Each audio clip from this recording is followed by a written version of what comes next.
Awareness nga pala sa mga operator dyan. May nakausap kasi akong driver na talagang malulupit daw talaga sa mga driver yung operator na yan.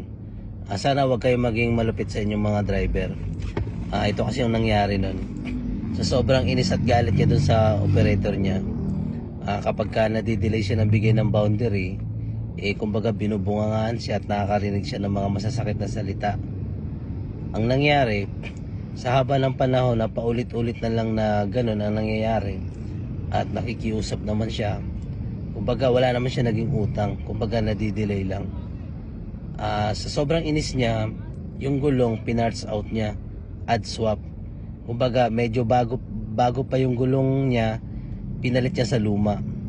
Tapos yung spark plug, ignition coil, nako ang mahal ng spark plug mga tol, ay yung Iridium, nasa kulang-kulang 1,000 yan.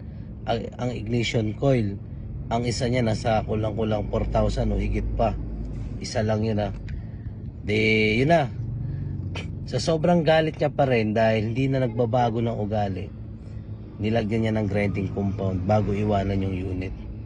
Kapag para sa kaalaman ng lahat, kapag ang sasakyan nilagyan ng grinding compound, ano na lang yan, ang buhay niya nasa mga 6 months pwede na kumatok ang makina. 6 months o 1 taon.